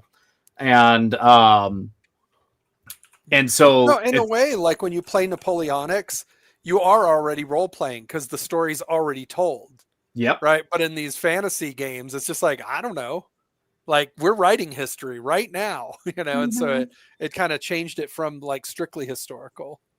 And like Jeremy says, I always want to play campaigns. Like I love when my war games are not just one-offs, right? I love when it's like even the War Machine Mark II rules had campaign play where your warjacks, you could play in campaigns, and your warjacks would I forget what the term was that they used, but bonding. You can bond, and like certain warjacks would get different rules as they bonded, and so on and so forth. And some of my best gaming memories are definitely with Jeremy. I mean, Jeremy and I come up with these amazing war game campaigns that I'm kind of mad at myself. I didn't do a better job at taking notes and just publishing those, for crying out loud, because they're hoots. And I hope we get to do that again more at Valhalla. Jeremy and I, we're going to be playing campaigns throughout Valhalla, and we're going to be taking notes and pictures and doing battle reports based off of the campaigns. So in between playing games of War Machine with me, because Jeremy has agreed to play the new Mark IV War Machine with me. So War Machine will be present at Valhalla. And I think War Machine is going to be present, hopefully a little more on the channel. So here's the deal. I need to see if I can get human beings around me within physical proximity to me to agree to play this game with me. So maybe voice will be a very accommodating partner. Yes. You have to be. I know I tried to get Kitty, and her only excuse right now is like, I don't know if you've ever watched any of the skits that Kitty and I recorded, but Ingrid has found her voice. Yeah, Ingrid has found her voice, and you like I cannot get the sound to exclude screaming baby in the background. So that makes it hard. Eventually, Baby Bear and I, so Bjorn and I, we filmed a couple of like live. We didn't film, we just streamed the battle reports. But Valhalla, if you bring your filming stuff, and if you can find your way, you know, in between like corralling all of the nerds, you know, I would love to film some. Where are Patty's skits? Where people want to know. Man, on my phone. Do you They have a were on my X timeline. They were on. Some of them are pretty bad. Like You I have did. like a separate playlist or something on your channel. I need to put them on Rumble. Rumble's terrible for like video on demand stuff. Like uploaded videos. Rumble's really good for streaming. People like it wasn't always like that, but once they really try to get into like yeah, damn you, I'm sorry. I did the Paladon shirt skit, which was a play off of that the woman that took many partners. That it was a play off of that, right? It was Actually, I saw Yeah. that one. where it was I DM'd for 100 players instead of Oh yeah, okay. That I do remember seeing that skit. Yeah. and then I did the skit where it was that guy did the daily routine, right? And he's like doing push-ups and doing stuff, and I'm like lifting my rule books and reading my rule books, and I put my face in a bowl of water, but instead of ice, it was dice water. So that was pretty funny. Oh man, As you can tell, he's into puns a little bit. I wanted to do a whole. He's in So good company. Kitty and I are trying to find a way to do makeup, but I really wanted to do a skit where it's either her or me interviewing me as a lich, and the lich is just very pissed off at AI and the whole thing. Do you guys remember the headline about the AI company that was like, your grandma doesn't have to die, she could live in your yeah. home." Oh god. That was Oh so my crazy. god, yeah. That So was, I wanted to do this skit where it's not Arch Lich Acerarak, it's Vice Lich Duserac, and Vice Lich Duserac is like, now you know the artificers come around and like the artificer can bring your grandmother back to life, but if I do it, it's a sin, and like now everybody wants to go hunt me down in my hunger. You know what I mean? And then they did like that home robot, right? And they're like, oh, the home robot can wash your dishes. But then somebody filmed like the beta testing robot, and it's like trying to bend over to grab the dishes, but it's like sliding all over the tile, and it can't hold all its limes.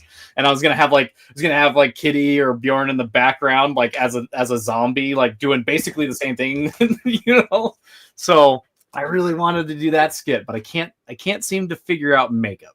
Is that have you seen Scar? You're familiar with makeup, so Scar Putty isn't gonna do what I wanted to do. I don't think. No, you probably want some appliances and spirit gum.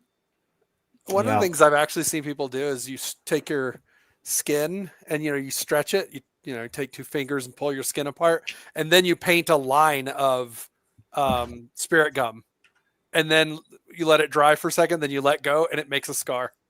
Okay. It's a super simple one, and then you can add a little bit of color to True fact. do that. That is an option indeed.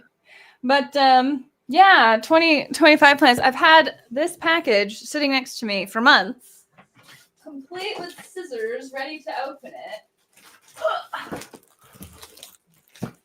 it.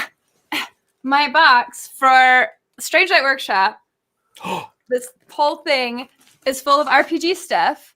So maybe it can come with me to Valhalla and we can have some RPG fun with that. Because Dude. I haven't even opened it because I'm like, I don't know what I'm going to do with this, and I want to make sure that I, am like go through it appropriately or whatever. We should probably like open it on camera and actually, kind of go What's over that? it. What's in the box? In the box. I have no idea. So 2025 will be coming in with some product reviews because I've had products sitting that I really, really want to check out. And then, maybe an unboxing of the Strange Light Workshop, even though that Kickstarter has been fulfilled for a while. And Another super for this review. I know it's just like entirely too late reviews, but I don't know, just getting back into War Machine, getting back into gaming would be nice. I haven't really played any 40K this year either. Like I did a bunch in 2024. I was in like multiple tournaments and was up on the app. And then recently I got a notification of like, because my debit card like changed or whatever, right? And they're like, oh, we can't re-up your subscription. You know, just update that information when you get a chance. And I just never got around to that either. And I'm like, well, this is unfortunate. Like, I'm saying, like Miranda the Wargamer Girl bringing War Machine back to the channel in the year of 2026, the 250th anniversary of this great country. What? It's a sign of the times. That would be way cool. That would be way cool. well, give me some help. Come play games with me on War Table, or maybe there's probably modules on that Tabletop Simulator. Do you have Tabletop Simulator? I do have Tabletop Simulator. Yes. Yeah, maybe I could do that too. I mean, it sucks because I like the physical, like, let's play like in a real space, but at least I can get the rules set down enough so that I can play with everybody at Valhalla. Mwah. Yes. Yeah. If we could film a game or two of Valhalla, I mean, I'm sure that the editing for those alone would keep you busy for a little while. And that might dust off them bones for a little bit, remembering how to do it all. So that would be pretty cool. How many people would watch a War Machine battle report at this point? I'd be like, hey, Tried and True, you remember me? Erica, come comment on my video. Right. Well, I'll be pumping you up. That's what I do. It's my favorite thing is pumping up the homies. We've got, speaking of, we usually end our show on the sharing what our awesome audience has been working on. So their painting progress gets shared with us. We will post it on the Facebook. Maybe it'll get sent to me directly. This one starting off from Charles. We got a classic looking set of models here. Historicals. Hold on. Let me pull up my Facebook thing to advise me of what I am looking at. Because are those the old Turks? Oh. They are on a different post. They are 25 millimeter World War I Turks from Tiger Miniatures, The Sword and the Flame Rules. I guess that one, it was a bad joke, but I guess I was right. You were right. Hysterical Turks. Hysterical Turks. I'm hysterical. Then Dexter coming with a fantastic, most beautiful train. So he's been showing this stuff off all year, like all of these beautiful train boards he's been making. And I mean, just look at this stuff. We've got wooden shingles, which are illegal anymore in some states. We've got some nice thatch roof, which probably isn't a thing anymore. He had like a lighthouse. Such beautiful stuff. The old Turks. Train is so good. I know. Plunderden's train is always so amazing. I just constantly think that it's I wonder why Constantinople got the works. Nobody knows but the Turks. That's nobody's business but the Turks. Oh, nobody's business. Istanbul, not Constantinople. Oh, exactly. Okay. Once Constantinople. That's all that comes into my head when I think of that. No, I mean Animaniacs top more history than. You know, they actually had a DDR dance to that song. It was definitely the Animaniacs and not They Might Be Giants. Do they have a Beat Saber flow? They don't have a Beat Saber one for it that I know of. If it's on DDR, it needs to be a Beat Saber song, dang it. I mean, they do have like the online version where they have all of the custom done Beat Saber songs where there's a huge selection. I don't know how to do that with a Meta Quest VR headset. I think you might have to have the Steam one, but that is a thing. So what are you using for pavers on this? Because I can see you're like in the middle of putting pavers on the ground. Yeah, I was gonna ask if Plunderden's still here. I don't know if he is, because those look amazing. Oh yes, Plunderden is here. How are you doing those pavers? Is that like chipboard? It looks like you've got them here, right? I'm sorry, the song is still going in the comments, and I'm very amused. Yes. I love you guys. But yeah, Tell me how- how how- much that what's cereal that? box, right? Yeah. What's zoom in on the container that he's got there? I really just wanted to see what the label was on the side of the container. So Yeah, I could you're do just trying to It looks like like just little copy cardboard it, cutouts, so I maybe. want to know what to get. Right. I don't know. It looks like it could be chipboard. I'm Could be assuming it has a rigidity to it, It's the but like he's just manually laying that out. Look at that. Like he's got an actual edging around the buildings. Good night. Wait till he starts laying down the grout. I wouldn't be surprised with Dexter. It would surprise me not at egg all. cartons. Oh yeah, egg cartons got a really nice texture to them. Like, Do they? right. Oh, the papery ones. Yeah. how are you cutting them out? Do you have a punch that kind of punches them out, or are you just ripping them up? It's too clean. Those Yeah, have- it's cleaner than that. But some of those look really uniform. I think he's just scissors, if I had to guess. Just a Zen exercise and hacking away at it. Goodness. Well, I am impressed. I mean, I'm always impressed with your work. You always do such a wonderful job. So For sure. thank you for sharing that. We've got another one by Dexter too. Here's another angle on it. And so you can see like the outline he has around the other buildings, presumably that will be going up, or other structures that'll be going up. Yeah, but those are like edging stones, almost like the side of a curve. They or are. something. They are. That's cool. And I know that this is for Sea Dog Game Studios Sail Power, right? No, it's for Blood and That's- Plunder. yeah, that's for the Blood and Plunder. I know. It's a small shout out to JP because I love JP. You are mad, sir. I mean, wow. It looks good though. So I guess you're doing it right. Oh, Nunya Biz is asking about Valhalla. I don't guess Valhalla will ever be in the fall in the Northeast. Visiting the Northeast in the fall is kind of a bucket list for me. I mean, the Northeast in the fall is gorgeous. My issues with the Northeast is it's insanely expensive and travel there is horrific. Like Oh my planes God. cancel all the time. You're always dealing with weird weather issues. I mean, I'm from the Northeast technically. I'm from New York, but I would not want to try and run anything out there.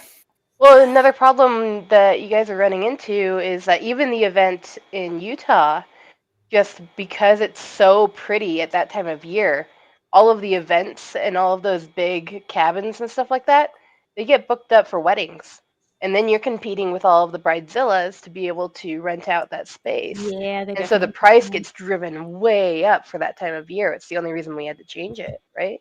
Or you guys had to change it, I the should say. primary reason. Although, this last time when we had it in April, it was really beautiful there. Like, it's not the fall changing leaves pastel like Bob Ross painting. Instead, you've got like this more crispy, like snow-capped mountains look. That's, I don't know, really pretty too. It's just, I don't know, it's different, right? It's like a different vibe, but it was really pretty too. Well, And then you you should. still see all the wildlife. Hey, Thomas Grable, you should tell War Budgies he should come back to Valhalla. I know, come back, War Buddies, Jerk. come play War Machine with me. We You can will still send- hail men off, even though, there's not a faction for you right now. It's fine. We will send Look at this. Patty Team 6 through Canada and grab War Budgies and bring them to Eber. I don't claim to be from New York. Technically, I was born there. Born off the Hudson. Our house had such a gorgeous view of the Hudson, too. I do miss that view, living off a river. It's like technically Albuquerque has a river, but What are you talking about? We have a grand river. War Budgies isn't building in the winter. You can't build it's in the so winter. pretty. This is gorgeous. Look at this. Yeah, that's pretty fun. I mean, you could just imagine a little story taking place there. So, I'm also Or, building a as shed, always. but I'm not building a shed studio. Paul was talking Oh. about War Budgies shed studio. I'm building a shed Yeah. so I can move out of this room and my daughter can move into this room. And then I'm building the studio in the garage. Albuquerque Yeah. does have nice mountains. I do like our mountains. But Valhalla, Utah has really nice mountains as well. So the view is really good no matter where. But I do like Albuquerque's mountains. Jeremy coming in with a sorceress lady. Ooh, that one's cool. I know. She looks I like neat. her framed in the archway there. Yeah, good framing, good photo. Good sir. I just imagine her wand, her wand being now. I tell you, I'm going to get that treasure chest now. Well, she's got like Foghorn the Leghorn. foghorn leghorn wand. Yep. It's fog wand leg wand. Oh my goodness. not Then gonna do JP, some dudes coming in. Keep It Nolan. is Nolan, the Nolan. Madonna board I do still have, by the way, is the Looney Tunes one. Yeah. I just want to give a quick shout out to JP, who also did November. I've got this on my merch shop. It's a sweater, it's a t-shirt, it's a coffee mug, it's just Noli things. Hold on, And keep holding that up a second. Let me sort out how to do things. Oh, Why? and I Just got hold this- that position for the rest of the stream. Just keep, no, just keep doing the thing. There. Yes. So Just this is Noli I mean- things. Yep, talking about my jokes, just Noli things. You know, it was kind of a commentary off of some jokes that at Wizards of the Coast behest earlier this year, where they're like, Gnolls don't have to be evil. I'm like, I'm pretty sure the god that created them is very specifically evil. So, Well, I mean, that's a separate issue, right? Of games sort of losing some of their own identity and all of that. I mean, that is a conversation that I would love to have with you again at some point. eventually. But here it is, the November, I suppose, even though it's here in December, I think is how it's supposed to be. Is that from a what we're song of doing now? Blades and Heroes.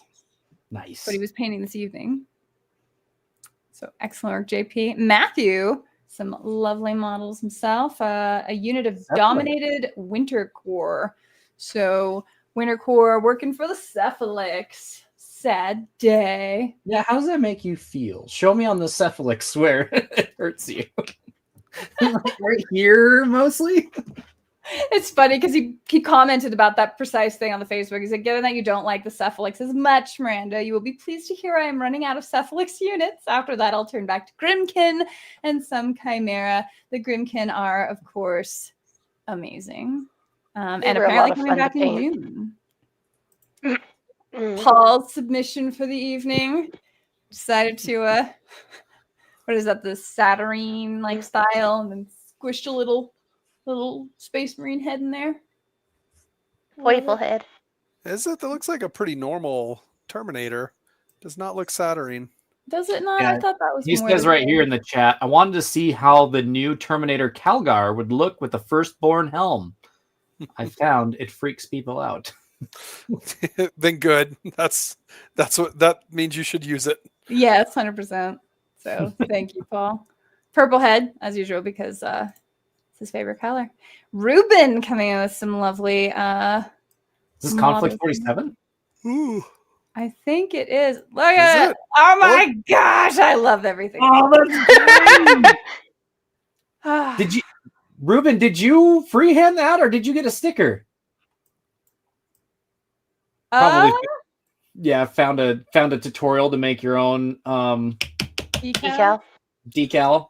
You have to have the inkjet printer, I think. Yeah, Yeah, that it's was a a decal. Nice. Well done, dude. Oh, with the nail art stuff that's coming into miniatures now too, it should get. We might see that a little bit become a little more common. From We'll Doug. see. Oh, nice. Okay. Let me see where he posted it.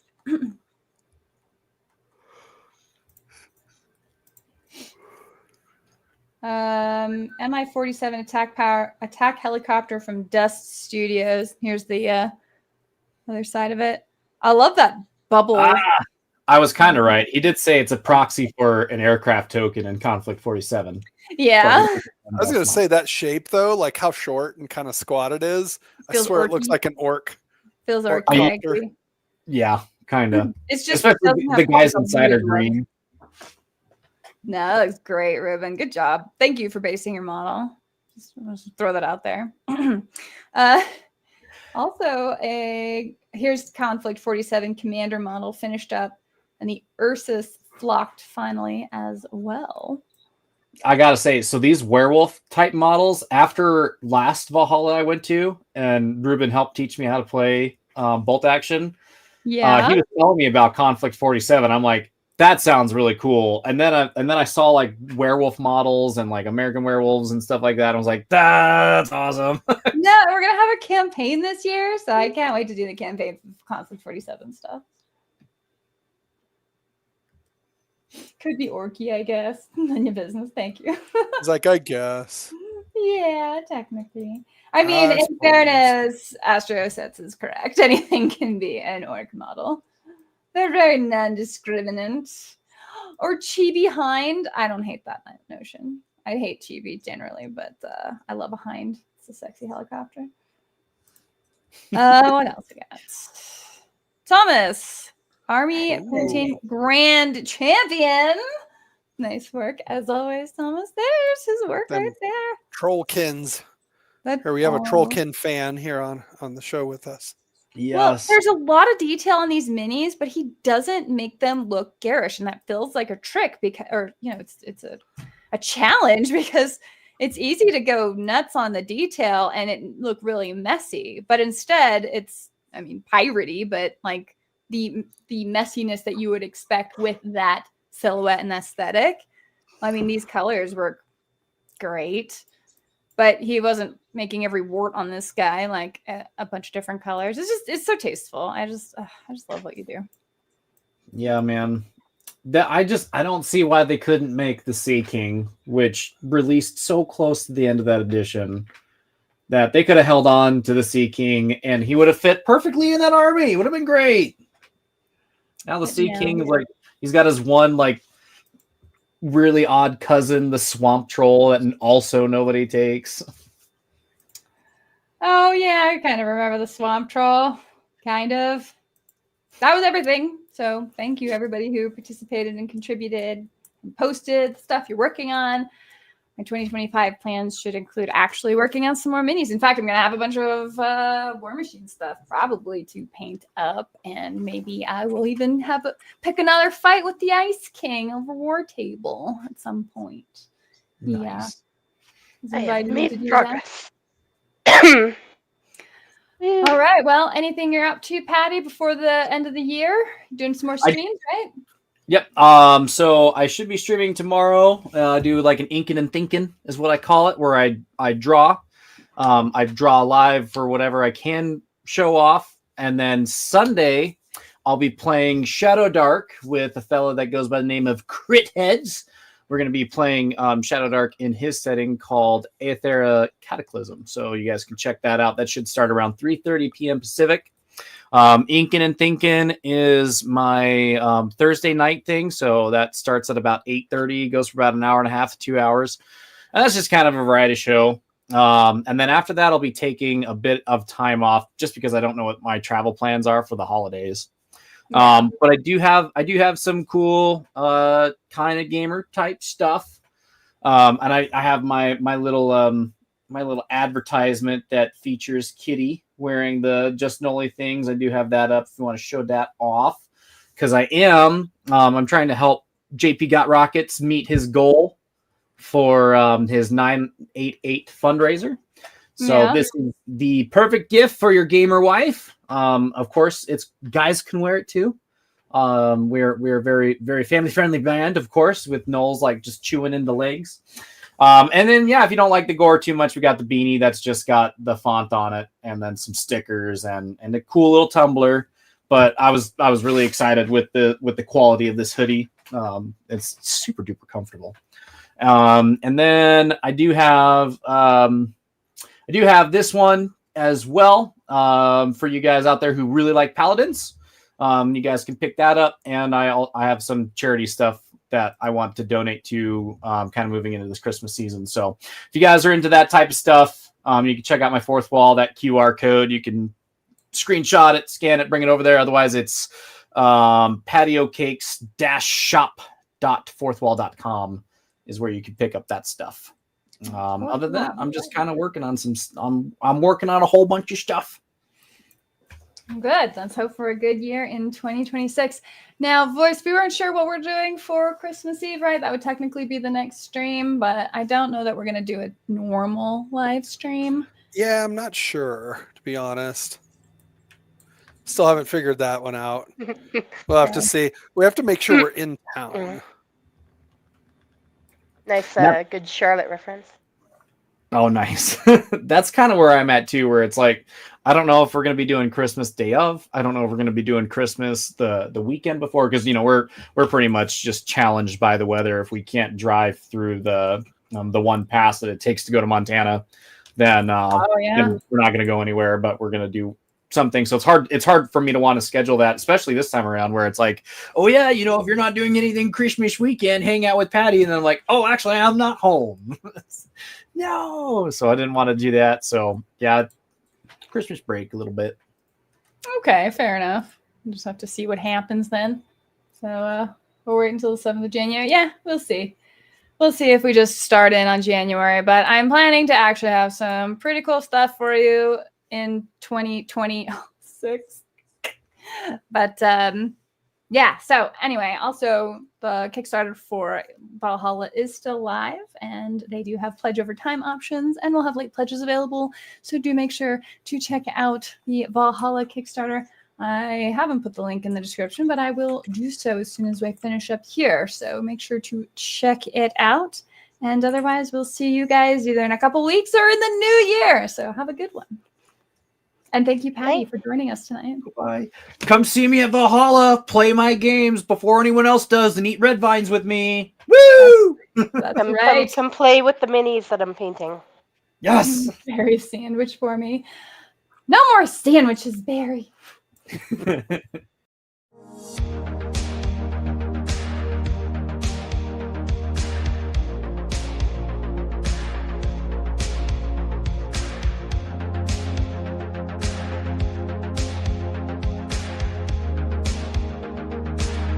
Barry, cover me.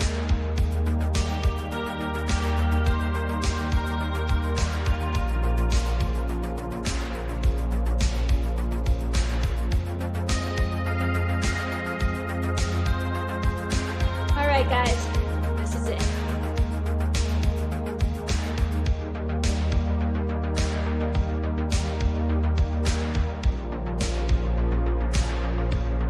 Copy that.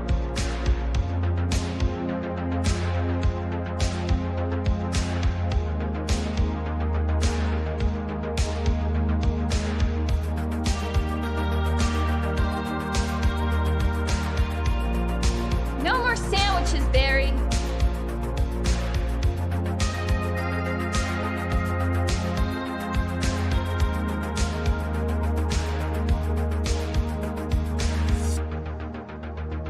What's wrong with this place?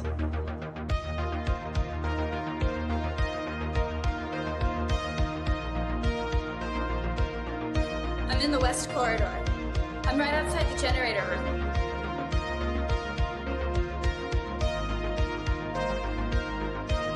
I'm out of bullets.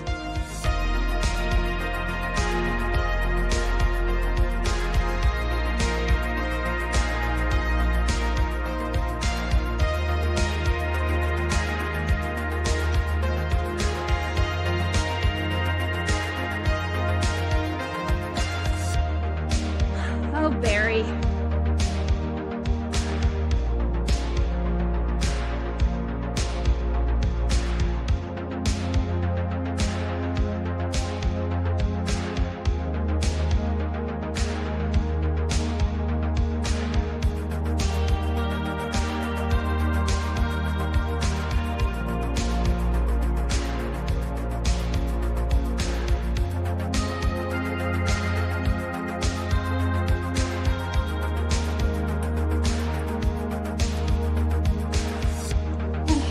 Success.